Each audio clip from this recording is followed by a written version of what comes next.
Et aujourd'hui, sur l'art de la gestion patrimoniale, on va voir un sujet qui plaît, mais surtout qui intéresse: comment réduire vos impôts sur la succession.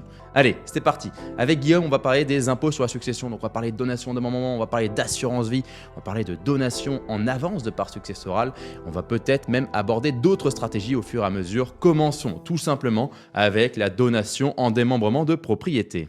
Salut Jérémy, effectivement, on part sur le démembrement de propriété.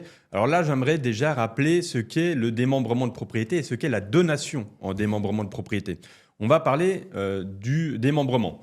On parle, quand on détient un bien, habituellement de la pleine propriété. On détient le bien en pleine propriété, ça veut dire qu'on a tous les droits sur ce bien-là.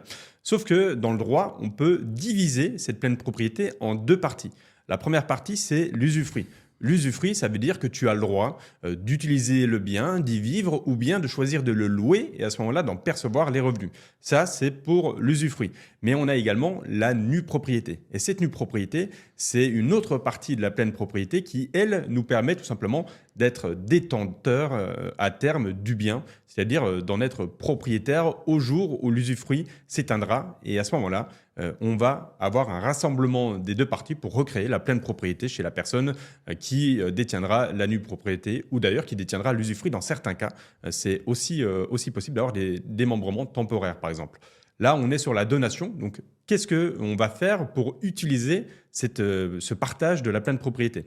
Eh bien, des parents, par exemple, qui ont la pleine propriété d'un bien locatif qu'ils voudraient transmettre à leurs enfants, ils vont très bien pouvoir utiliser ce partage-là, transmettre la nue propriété à leurs enfants. Ça veut dire que les enfants, à terme, deviendront propriétaires, mais ne sont pas pour l'instant les personnes qui peuvent vivre dans le bien ou les personnes qui peuvent en percevoir les revenus. Ça reste les parents. Alors pourquoi est-ce que c'est intéressant d'avoir cette fameuse nue propriété et l'usufruit qui reste aux parents? Bien souvent, quand les parents, eux, vont venir nous voir en rendez-vous, par exemple, dans notre cabinet, ils vont nous dire « j'ai envie d'aider mes enfants, j'ai envie de leur transmettre le patrimoine et d'optimiser au niveau du coût parce que sinon on va se faire tabasser ». Et nous, ce qu'on va leur expliquer, c'est qu'ils peuvent transmettre sans réellement transmettre. Et ça répond à un de leurs besoins parce que quand ils nous disent ça, ils nous disent on voudrait transmettre, c'est super, on a envie d'anticiper, mais par contre, ça nous embête un peu de perdre la totalité du bien et de plus en toucher les revenus parce qu'on avait peut-être prévu ça pour notre retraite et il faut qu'on ait ces revenus complémentaires. Donc là, ça répond à ces deux objectifs, la transmission, mais la conservation finalement de l'usufruit et donc de la possibilité d'en tirer des revenus ou même de rester dans un logement si on a une maison secondaire par exemple.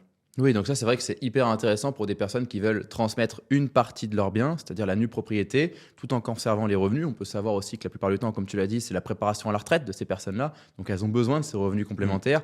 Elles ne peuvent pas donner la pleine propriété à leurs enfants ou vont vouloir trouver des magouilles pour essayer de donner la pleine propriété puis récupérer les loyers. Non, il y a tout simplement la donation en nue propriété. C'est légal, hein, ça existe, c'est-à-dire que vous allez donner tout simplement la nue propriété de votre bien immobilier. Et à terme, à votre décès, l'usufruitier, c'est-à-dire vous-même, va tout simplement rejoindre la nue propriété parce que vous n'existez plus. Et il n'y aura plus de droit de succession à payer sur cette partie d'usufruit.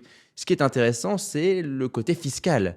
C'est-à-dire que vous allez être, vous, teneur de payer des droits de succession sur la nue propriété pour vos enfants que vous transmettez. Donc la nue propriété, elle est calculée selon un barème fiscal qui dépend de votre âge.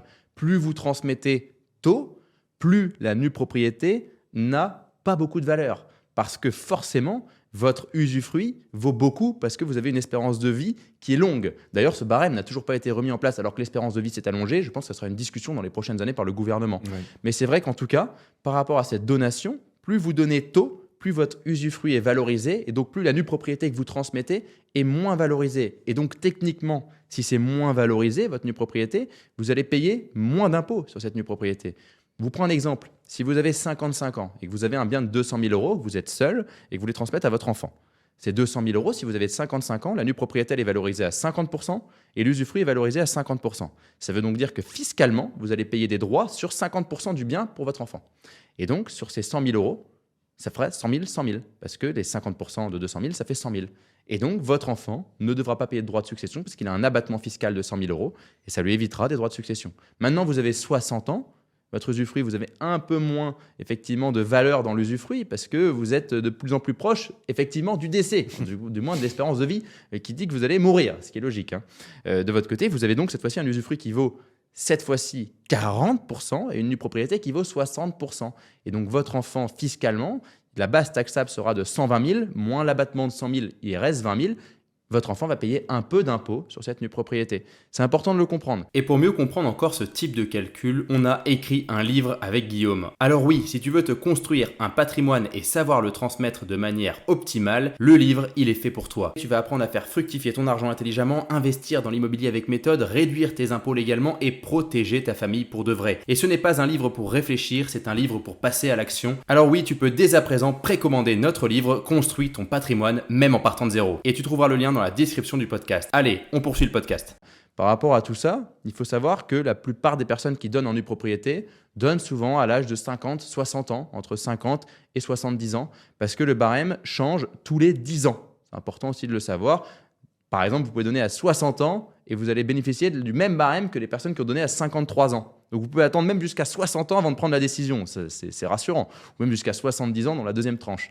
Mais par contre, c'est vrai que donner à 80 ans, l'intérêt est moindre. Et l'intérêt est moindre parce que l'usufruit vaut moins et la nue propriété vaut de plus en plus. Donc c'est vrai que c'est compliqué par rapport à ça.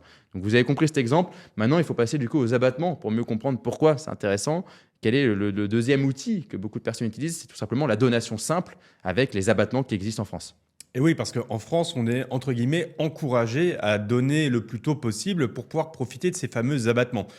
Entre parents et enfants, vous le savez peut-être, on a droit de donner jusqu'à 100 000 euros sans être taxé. Ça veut dire que jusqu'à 100 000 euros donnés à un enfant, que ce soit sur la valeur d'un bien immobilier ou que ce soit même de l'argent sonnant et trébuchant que vous souhaitez transmettre directement sur son compte, eh bien là, vous n'aurez pas de droit de transmission à payer. Ça veut dire que ça ne génère aucun coût fiscal, que d'ailleurs vous pourriez prendre en charge en tant que parent qui donne si vous dépassiez ces montants-là. Mais jusqu'à 100 000 euros, on peut donner. Ça, c'est important de le comprendre. Mais ce barème, il est répétitif. C'est-à-dire que dans le temps, ça va se renouveler, cet abattement de 100 000 euros. Et cette durée, elle est de 15 ans entre un abattement que vous auriez utilisé et le renouvellement de cet abattement. C'est pour ça que c'est un peu dans l'anticipation qu'on va pouvoir optimiser. Si vous donnez une première fois à 50 ans, par exemple, c'est pour vous donner un âge où on commence à penser à la transmission, eh bien vous savez que jusqu'à 65 ans, vous ne pouvez pas redonner parce que vous avez utilisé entièrement l'abattement, mais à partir des 65 ans, vous aurez à nouveau la possibilité de transmettre 100 000 euros. Donc c'est quand même plutôt intéressant, même si on le fait à 60 ans, on peut le refaire à 75 ans. En général, quand même, avec l'espérance de vie, aujourd'hui, c'est possible, mais c'est quelque chose qui encourage finalement les plus âgés, les parents, à transmettre au plus tôt à leurs enfants.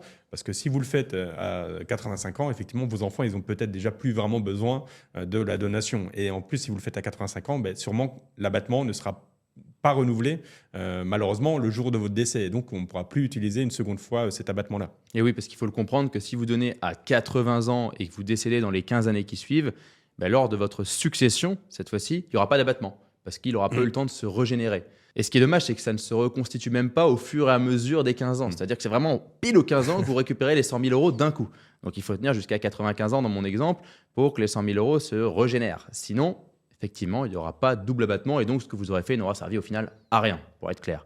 Par contre, si vous donnez effectivement à 50, 60 ans, vous avez plus de chances au final d'atteindre le deuxième. Si vous donnez encore plus tôt pour les familles qui sont vraiment aisées, vous pouvez peut-être faire même 2 ou 3 fois l'abattement. Ça, c'est important. Vous avez même un autre don qui peut s'ajouter, c'est le don de somme d'argent de 31 865 euros. Et là, il faut que la personne qui donne ait moins de 80 ans et la personne qui reçoive ait plus de 18 ans. Mais vous pouvez ajouter 31 865 euros de dons de somme d'argent. J'insiste bien, c'est bien de dons de cash cette fois-ci. Vous donnez bien de l'épargne et non pas un bien immobilier. 31 865 euros qui s'ajoutent à ces 100 000 euros. Et un grand-parent peut également donner à des petits-enfants qui auraient plus de 18 ans. Et un grand-parent qui a moins de 80 ans, vous l'avez compris. Pour les abattements qui existent également, il faut savoir qu'entre grands-parents et petits-enfants, vous pouvez ajouter encore une fois 31 865 euros sans avoir cette fois-ci cette limite d'âge, plus de 80 ans, moins de 18 ans. Et puis, vous pouvez donner entre frères et sœurs à peu près 15 000 euros. C'est des abattements qu'il faut connaître. Après, si vous les donnez par contre à quelqu'un que vous ne connaissez de nulle part, enfin que vous connaissez, mais par contre qui ne fait pas partie de votre famille, l'abattement, il est très faible, il est 1 594 euros et après, c'est 60% de droits. Allez, il y a une chose qui permet aussi d'optimiser sa transmission sans donner de manière anticipée, c'est l'assurance vie. Ouais, le contrat d'assurance vie, c'est quelque chose qui est exceptionnel là pour la transmission parce que ça nous permet vraiment d'augmenter la capacité de donation, de transmission plutôt parce que l'assurance vie, elle va se déboucler à notre décès. Et dans un contrat d'assurance vie, ce qui est très intéressant, c'est qu'on a une fameuse clause bénéficiaire. Cette clause bénéficiaire, elle nous permet de désigner les personnes à qui on voudrait donner notre argent une fois qu'on ne sera plus là. Cette clause bénéficiaire, elle n'a pas de limite dans le sens où on peut faire un peu ce qu'on veut à l'intérieur. On peut non seulement donner aux personnes que l'on souhaite, c'est pas forcément les enfants ou l'épouse ou le mari, c'est vraiment si on veut donner aux voisins, on le peut. Si on veut donner à des associations, on le peut. Et on peut même définir quelle quote-part chacun aura sur le contrat. On peut très bien dire, par exemple, je veux que 50% aille à mon époux, à mon épouse, et si on a 2 enfants, 25% par enfant. Ça, c'est tout à fait possible. On peut faire des clauses démembrées, etc. Et ce qui est intéressant, c'est que chaque bénéficiaire qui aura été désigné dans cette fameuse clause bénéficiaire va avoir droit à un abattement de 152 500 € pour toutes les sommes qui auront été versées par l'assuré, par la personne qui a ouvert le contrat, avant ses 70 ans. Donc ça, c'est vraiment l'âge qu'il faut retenir. On avait le barème tout à l'heure sur la nue propriété et l'usufruit. Ici, l'âge fatidique, c'est 70 ans. Il faut vraiment optimiser sur le contrat d'assurance vie avant votre 70e anniversaire pour profiter pleinement de ces abattements parce que vous vous rendez compte que si vous avez 2 enfants, c'est 152 500 x 2, ça fait 305 000 € que vous pouvez transmettre sans qu'ils aient aucun droit à payer. Donc le cash, surtout, ne le gardez pas sur les comptes, ne le gardez pas sur les livrets, ne le gardez pas non plus sur un PEA parce que ça ne sera pas pris en compte au niveau de la transmission et ça rentrera pleinement dans l'actif successoral. Donc non, l'assurance vie, c'est vraiment pour le cash, on le met avant ses 70 ans. Et oui, Guillaume, avant 70 ans, c'est vraiment intéressant. C'est un article précis du Code général des impôts qui indique ça. Et ce qui est important de comprendre, c'est qu'après 70 ans, il y a aussi un abattement qui s'ajoute. L'abattement de 30 500 € pour l'ensemble des bénéficiaires. C'est l'article 757B du Code général des impôts. Et avant 70 ans, c'est l'article 990I du Code général des impôts. Point important par rapport à ça, pour l'ensemble des bénéficiaires, ça veut donc dire que cette fois-ci, si vous versez après vos 70 ans, séparez les contrats. Comme ça, vous ne faites pas de mélange de primes. Et dans le deuxième contrat, vous aurez l'ensemble des plus-values qui sera généré, qui sera exonéré de droits de succession. Concrètement, vous mettez 30 000 € et ce contrat, 10 ans plus tard, il fait 60 000 €. Eh bien, les 30 000 € que vous avez gagnés ne seront pas imposés pour les bénéficiaires. Ça aussi, c'est très intéressant. Il faut juste investir quand même sur des supports qui sont rémunérateurs parce que si vous faites 1% par an, les 30 000 €, vous ferez 3 000 € en 10 ans. Et donc, ces 3 000 € en 10 ans, 3 000 € sur les droits de succession, c'est pas énorme de gagner. Par contre, si vous allez sur des choses qui sont un peu plus rémunératrices, vous pouvez peut-être avoir effectivement une performance qui sera intéressante et qui permettra à vos bénéficiaires de toucher une somme sans payer de droits de succession dessus, sur ces 30 500 €. Donc, on a 2 abattements qui se cumulent. L'abattement avant 70 ans pour les versements et l'abattement après 70 ans pour les versements. J'insiste aussi sur les contrats qui sont plutôt récents, c'est-à-dire moins de 25 ans pour ces contrats-là, parce qu'avant 98, il y avait d'autres règles et avant 91, il y avait encore d'autres règles. Ouais, et j'aimerais rajouter aussi sur la stratégie qui peut être mise en place. Plus tôt, on parlait de la stratégie du démembrement de propriété. Si vous n'avez pas eu l'opportunité de le faire assez tôt et que vous vous dites, bon, ben, j'ai beaucoup d'immobilier, ça va coûter cher à mes enfants, encore une fois, optimisez avec l'assurance vie parce que vous savez que vous pouvez transmettre du cash. Ce cash ne sera pas taxé jusqu'à 152 500 € par enfant. Et ça peut leur permettre à eux peut-être de payer une partie des droits de succession, voire la totalité. Parce que ce qui est catastrophique sous certaines successions, c'est qu'on a des patrimoines immobiliers magnifiques qui ont été développés par les parents. Le jour où les parents s'en vont, eh bien, ça tombe dans les mains des enfants. Mais l'État, il va leur réclamer des droits de succession qui peuvent être très importants. Les enfants n'ont pas forcément les fonds par eux-mêmes pour régler ces droits de succession. Et en plus, on a un délai de 6 mois pour régler tout ça. Donc, c'est compliqué parfois de trouver des gros montants si on ne les a pas déjà. Et donc, l'assurance vie, ça peut être une bonne réponse à ça. Parce que si on veut transmettre des biens familiaux qui tiennent à cœur aux enfants et qui souhaiteraient les conserver, eh bien, s'ils n'ont pas le cash, malheureusement, ils auront une possibilité, ça sera de vendre les biens pour régler les droits de succession. Et ça, c'est dommage. Et oui, et puis si on prend un exemple simple pour vraiment finaliser ce podcast, vous pouvez donner plus de 1 100 000 € pour une famille de 2 parents et 2 enfants sans aucun impôt sur la succession. C'est simple, avec les abattements de 100 000 € par parent et par enfant, vous arrivez déjà à 400 000 € pour le couple, pour vos 2 enfants. En plus de ça, vous ajoutez les petits abattements de 31 865 € dès que vos enfants ont plus de 18 ans et que vous avez moins de 80 ans. Vous les ajoutez en don de somme d'argent. Et en plus de ça, vous donnez par le biais de l'assurance vie, vous ne donnez pas réellement, mais par contre à la transmission, à votre succession, ça sera transmis à vos héritiers qui sont dans la clause bénéficiaire. Et donc si vous désignez vos 2 enfants chacun, vous pouvez ajouter 152 500 € fois 4 au final, soit 610 000 €. 610 000 plus 120 et quelques plus 400, on est à plus d'1 100 000 € transmis sans aucun impôt sur la succession. Alors qu'on ne me dise pas qu'en France, on ne peut pas optimiser sa transmission et que c'est un État qui taxe trop. Il faut juste se faire accompagner. Pour les entreprises, il y a d'autres dispositifs. On ne parlera pas du pacte Dutreil aujourd'hui, mais sachez qu'il y a d'autres dispositifs qui existent qui permettent de transmettre son entreprise également en démembrement de propriété ou même en pleine propriété avec du pacte Dutreil également pour pouvoir transmettre une partie de son entreprise en base taxable avec un abattement qui est très très important, notamment 75% d'abattement. C'est vrai que c'est un sujet qu'on n'abordera pas aujourd'hui, mais c'est intéressant de le savoir.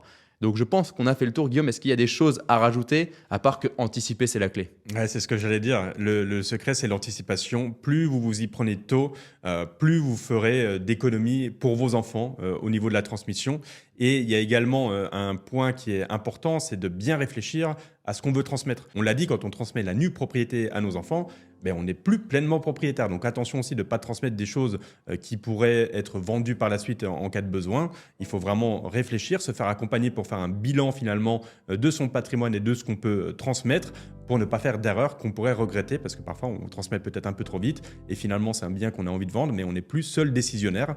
Les enfants avec la nue propriété peuvent quand même avoir un pouvoir et on ne sait jamais comment on s'entend aussi avec les enfants. Il faut toujours être sûr, peut-être qu'aujourd'hui ça se passe très bien, il y a d'autres personnes qui peuvent arriver dans la vie de vos enfants, ça se passera sûrement très bien, c'est ce que je souhaite, mais ça arrive aussi qu'il y ait des désaccords à certains moments, donc réfléchissez bien en amont et l'accompagnement c'est vraiment la clé avec l'anticipation. Et oui, donner, c'est donner, reprendre, c'est voler. C'est exactement cette phrase qu'il faut se rappeler à la fin de ce podcast. Merci Guillaume, on a fait le tour de comment réduire les impôts sur votre succession. Merci à vous d'être toujours aussi nombreux, de vous abonner à notre chaîne L'Art de la Gestion Patrimoniale. Mais vous vous abonnez également sur YouTube, Spotify ou Apple Podcast. N'hésitez pas à vous abonner même à toutes les plateformes si vous le souhaitez. N'hésitez pas également à liker, à commenter ou à partager. Vous le savez, tout ça c'est important pour nous. Cela nous aide grandement à continuer à vous offrir un contenu de très haute qualité. Merci beaucoup.